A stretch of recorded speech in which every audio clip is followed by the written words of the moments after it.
تو اس کے جسم کو زوردار جھٹکا لگا اور اسے محسوس ہوا جیسے اس کے پیر زمین سے اٹھ گئے ہوں اور وہ ہوا میں تیرتا ہوا آگے بڑھ رہا ہے، لیکن اس کی رفتار اس قدر تیز تھی کہ اگر وہ کوشش بھی کرتا تب بھی وہ آنکھیں نہ کھول سکتا تھا۔ پھر کافی دیر بعد اس کے پیر زمین پر جم گئے اور اس کا جسم بھی ساکت ہو گیا تو اس نے آنکھیں کھول دیں، اور آنکھیں کھولتے ہی وہ یہ دیکھ کر حیران رہ گیا کہ وہ ایک عجیب و غریب انداز کے محل کے سامنے موجود تھا، جس کے اوپر 2 میناروں پر مشعلیں جل رہی تھیں۔ اس محل کے چاروں طرف خوفناک بگولے گھومتے پھر رہے تھے۔ ابھی امرو یہ سب کچھ دیکھ ہی رہا تھا کہ ایک طرف سے خوفناک بگولا گھومتا ہوا اس کی طرف بڑھنے لگا۔ رک جاؤ بگولے، میں بگولے جادوگر کے لیے خاص تحفہ لے کر آیا ہوں۔ امرو نے ہاتھ اٹھا کر بگولے کی طرف اشارہ کرتے ہوئے کہا، کون سا تحفہ؟ جلدی بتاؤ۔ بگولے میں سے ایک چیختی ہوئی آواز سنائی دی، میرے پاس آب حیات ہے۔ اگر بگولا جادوگر آب حیات پی لے گا تو وہ قیامت تک زندہ رہے گا اور جوان بھی۔ امرو نے فوراً ہی اپنی عیاری کا آغاز کرتے ہوئے کہا، تم یہیں ٹھہرو، میں تمہارے بارے میں اطلاع بھجواتا ہوں۔ بگولے میں سے آواز سنائی دی اور پھر تھوڑی دیر بعد شائیں شائیں کی آوازیں محل سے آتی سنائی دیں۔ امرو نے دیکھا کہ محل کے اندر سے ایک بڑا سا بگولا گھومتا ہوا آ رہا تھا اور اس بگولے کے اوپر ایک بدشکل سا آدمی بیٹھا ہوا تھا، لیکن وہ گھوم نہیں رہا تھا بلکہ ایسے بیٹھا ہوا تھا جیسے وہ تخت پر بیٹھا ہو۔ وہ خاصی عمر کا تھا اور بدصورت بھی تھا۔ اس نے گلے میں انسانی کھوپڑیوں کا ہار پہنا ہوا تھا۔ امرو سمجھ گیا کہ یہی بگولا جادوگر ہے۔ وہ تخت امرو کے قریب آ کر رک گیا۔ کیا تمہارے پاس واقعی آب حیات ہے؟ بگولے جادوگر نے کہا۔ ہاں، لیکن وہ کھلی جگہ پر نہیں پیا جا سکتا، کیونکہ جیسے ہی میں بوتل کھلی جگہ پر نکال لوں گا وہ خود بخود غائب ہو جائے گی۔ تم مجھے محل کے اندر کسی خفیہ تہہ خانے میں لے جاؤ، وہاں میں تمہیں آب حیات دے دوں گا، لیکن شرط ہے کہ تم مجھے اس کے بدلے میں دولت دو گے۔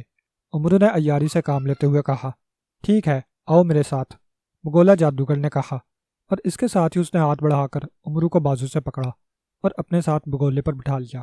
دوسرے لمحے بگولا گھومتا ہوا محل کے اندر چلا گیا اور پھر وہ ایک خفیہ تہہ خانے میں پہنچ گئے، جہاں ایک طرف سنہری پنجرے میں نیلے رنگ کی چڑیا بند تھی۔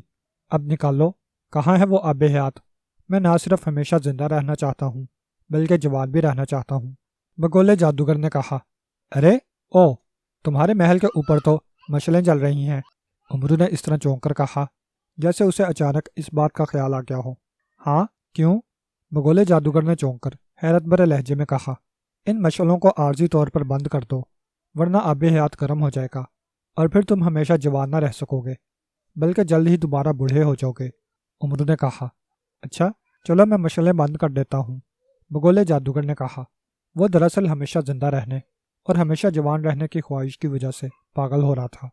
اس نے دونوں ہاتھ اٹھائے اور منہ ہی منہ میں کچھ پڑھ کر ہاتھ جھٹکے۔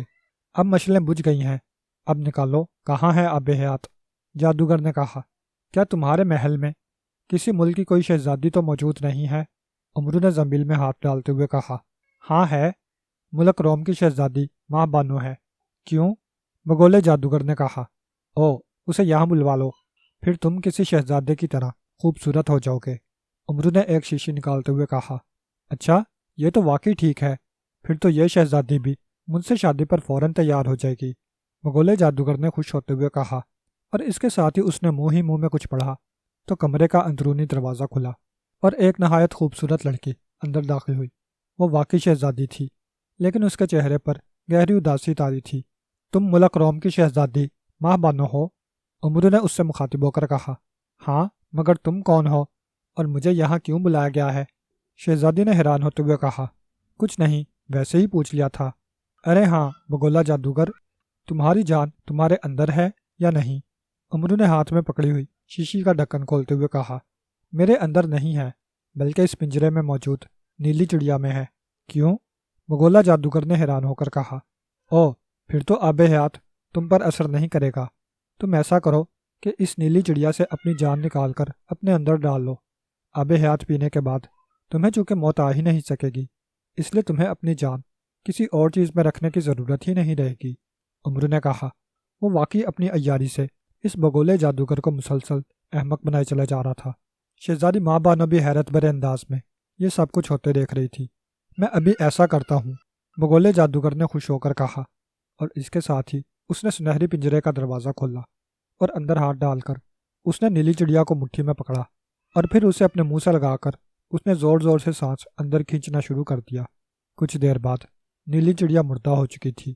اس نے اسے واپس پنجرے میں ڈال دیا۔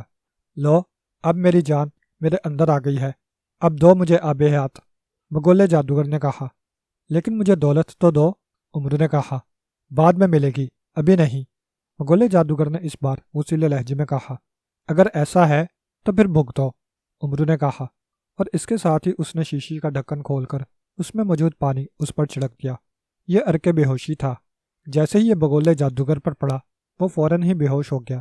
جادو کے بگولے چونکہ مشلنج بجھ جانے کی وجہ سے ختم ہو گئے تھے اور جادوگر کی جان بھی اس میں موجود تھی، اس لیے جادوگر کے بے ہوش ہوتے ہی امرو نے خنجر سلیمانی نکالا اور جادوگر کے سینے میں مار دیا۔ اس کے ساتھ ہی ایک دھماکہ ہوا اور ہر طرف دھواں سا چھا گیا۔ میرا نام بگولا جادوگر تھا، میں بے حد طاقتور تھا اور بگولے محل میں رہتا تھا۔ مجھے امرو نے اپنی عیاری سے ہلاک کر دیا ہے، بگولا جادوگر کی روتی ہوئی آواز سنائی دی۔ اور پھر جب دھواں چھٹا تو امرو نے دیکھا کہ وہ ایک وسیع میدان میں موجود تھا اور شہزادی ماں بانو بھی اس کے ساتھ تھی۔ بگولا محل غائب ہو گیا تھا۔ امرو نے جب ساری بات شہزادی ماں بانو کو بتائی تو وہ بے حد خوش ہوئی اور اس نے بھی امرو کو بے شمار دولت دینے کا وعدہ کر لیا۔ امرو خوش ہو گیا کہ اب وہ شہزادے ارجمند کے ساتھ ساتھ شہزادی ماہ بانو سے بھی دولت حاصل کرے گا۔ امرو عیار اور آقا جادوگر۔ خواجہ امرو ملک عراق کے ایک سرحدی شہر کی سرائے میں ٹھہرا ہوا تھا۔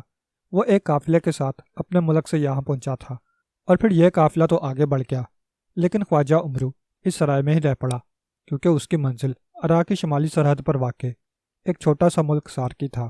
اسے اطلاع ملی تھی کہ سارکی کا بادشاہ ایک جادوگر سے بے حد تنگ ہے۔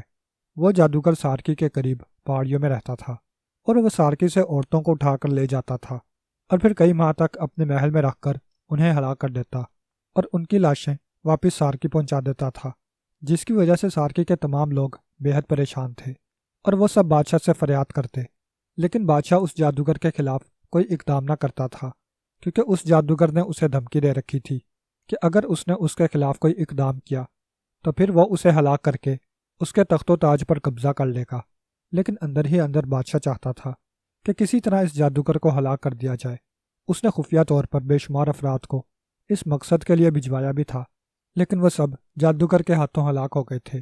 پھر بادشاہ کے کسی ملازم نے اس کے سامنے خواجہ امرو کا نام لیا اور جادوگروں کے خلاف اس کے کارنامے بتائے، تو بادشاہ نے خواہش ظاہر کی کہ کاش خواجہ امرو سارکی آ جائے تو وہ اسے اس کام کے بدلے بے شمار انعام و اکرام دے گا۔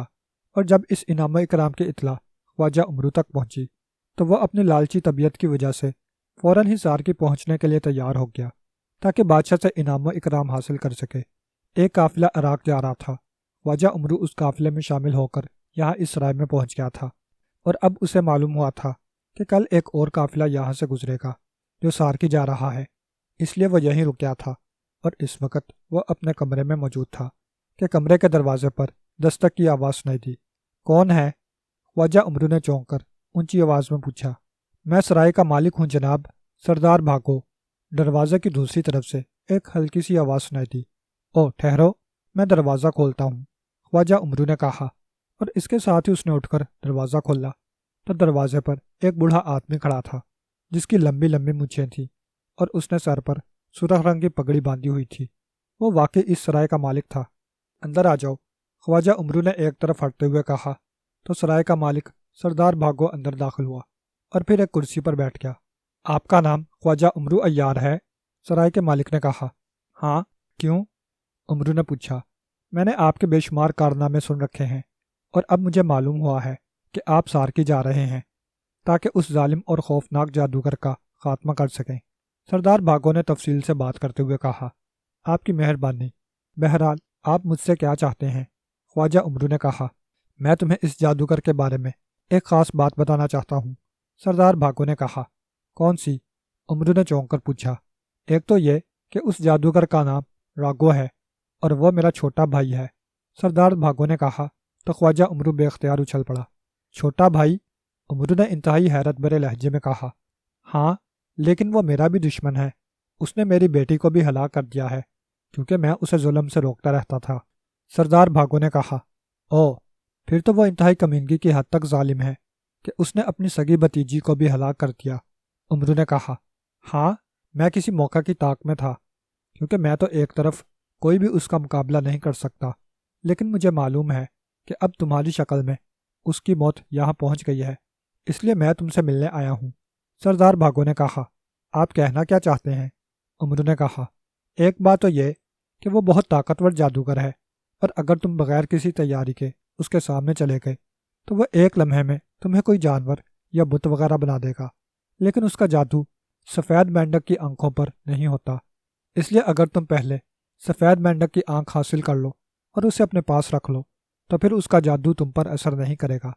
اور دوسری بات یہ کہ اس نے اپنی حفاظت کے لیے 4 انتہائی طاقتور پہلوان نما آدمی رکھے ہوئے ہیں، جو اس قدر طاقتور ہیں کہ اگر کسی دیو کو مکہ مار دیں تو اس کی ہڈیاں ٹوٹ جائیں۔ ان چاروں کا سردار چانگو ہے، وہ ان سب سے زیادہ طاقتور اور وحشی ہے، اسے اگر تم کسی طرح ہلاک کر دو تو باقی تینوں خود بخود ہلاک ہو جائیں گے۔ اس کے بعد تم راگو جادوگر کا خاتمہ کر سکتے ہو، پہلے نہیں۔ سردار بھاگو نے کہا، یہ سفید مینڈک کہاں ہوگا؟ خواجہ امرو نے پوچھا، مجھے نہیں معلوم، لیکن یہ بات مجھے خود راگو جادوگر نے بتائی تھی، اور ان طاقتور محافظوں کو میں خود دیکھ چکا ہوں۔ سردار بھاگو نے کہا، ٹھیک ہے، آپ کا شکریہ، میں ان باتوں کا خیال رکھوں گا۔ خواجہ امرو نے کہا تو سردار بھاگو اٹھا اور کمرے سے باہر چلا گیا۔ تو خواجہ امرو نے زنبیل میں سے بولنے والی گڑیا نکال لی اور اس کے سر پر انگوٹھا رکھ کر دبایا تو گڑیا کی آنکھیں زندہ انسانوں جیسی ہو گئیں۔ بولنے والی گڑیا، مجھے بتاؤ کہ راگو جادوگر کے خاتمے کے لیے مجھے کیا کرنا ہوگا؟ امرو نے گڑیا سے مخاطب ہو کر کہا، ابھی سردار بھاگو نے جو کچھ تمہیں بتایا ہے وہ درست ہے، تمہیں پہلے سفید مینڈک کو تلاش کر کے اسے ہلاک کرنا ہوگا اور اس کی دائیں آنکھ نکال کر اپنے پاس رکھنی ہوگی، ورنہ تم اس ظالم اور خوفناک جادوگر کا مقابلہ نہ کر سکو گے۔ بولنے والی گڑیا نے جواب دیتے ہوئے کہا، یہ سفید مینڈک کہاں ہے؟ امرو نے پوچھا، یہ سارکی کے بادشاہ کے شاہی باغ کے تالاب کی تہہ میں رہتا ہے، لیکن جب تک تالاب کا سارا پانی باہر نہ نکالا جائے تم اس مینڈک کو ہلاک نہیں کر سکو گے۔ اب تم یہ کس طرح کرتے ہو یہ سوچنا تمہارا اپنا کام ہے، بولنے والی گڑیا نے کہا، اور اس کے ساتھ ہی اس کی آنکھیں بے نور ہو گئیں۔ تو امرو نے اسے واپس زمین میں ڈال دیا۔ مجھے اب قافلے کا انتظار کرنے کی بجائے اڑن قالین پر سارکی پہنچنا چاہیے، تاکہ میں جلد از جلد اس جادوگر کو ہلاک کر کے بادشاہ سے انعام حاصل کر سکوں۔ خواجہ امرو نے بڑبڑاتے ہوئے کہا، اور پھر وہ کمرے سے باہر آیا۔ اس نے سرائے کے مالک سے مل کر اسے بتایا کہ وہ جلد از جلد سارکی پہنچنا چاہتا ہے۔ تمہیں واقعی فوراً وہاں پہنچنا چاہیے، کیونکہ مجھے ابھی ایک گھڑ سوار نے اطلاع دی ہے کہ بادشاہ کی اکلوتی لڑکی شہزادی یاسمین کو جادوگر نے اس کے محل سے اٹھوا لیا ہے، اور وہ اس سے زبردستی شادی کرنا چاہتا ہے، اس لیے اب بادشاہ غصے سے پاگل ہو رہا ہے۔ ان حالات میں اگر تم وہاں پہنچ گئے تو بادشاہ تمہیں اس قدر انعام دے گا کہ شاید عام حالات میں اتنا انعام نہ دیتا، لیکن جو کچھ میں نے بتایا ہے اس کا خیال رکھنا، ورنہ تم خود اس کے ہاتھوں ہلاک ہو جاؤ گے۔ سردار بھاگو نے کہا تو امرو نے اس سے وعدہ کیا کہ وہ اس کی بتائی ہوئی باتوں کا خیال رکھے گا، اور پھر وہ سرائے سے باہر آ کر ایک ویران جگہ پر پہنچا۔ اس نے زمین سے اڑن قالین نکالا اور اسے زمین پر بچھا کر خود اس پر بیٹھ گیا۔ اڑن قالین، مجھے سارکی شہر کے قریب پہنچا دو، امرو نے کہا۔ تو اڑن قالین ایک جھٹکے سے ہوا میں بلند ہوا اور پھر کافی بلندی پر پہنچ کر وہ تیزی سے آگے بڑھتا چلا گیا۔ اس کی رفتار بے حد تیز تھی، اس لیے خواجہ امرو آنکھیں بند کیے بیٹھا ہوا تھا۔ تقریباً 1 گھنٹے بعد قالین کی رفتار آہستہ ہوئی تو امرو نے آنکھیں کھول دیں۔ وہ واقعی ایک بہت بڑے شہر کے پاس موجود تھا۔ پھر قالین نیچے اتر گیا تو امرو نیچے اترا اور اس نے قالین کو لپیٹ کر واپس زمین میں ڈالا اور تیز تیز قدم اٹھاتا شہر کے اندر کی طرف بڑھ گیا۔ تھوڑی دیر بعد اسے فوراً ہی شاہی محل پہنچا دیا گیا، کیونکہ بادشاہ کو جیسے ہی اس کی آمد کی اطلاع ملی اس نے فوراً اسے طلب کر لیا۔ تم اس جادوگر کا خاتمہ کر دو امرو، تو جو انعام تم کہو گے تمہیں ملے گا۔ اس نے اب میری بیٹی کو اغوا کر لیا ہے۔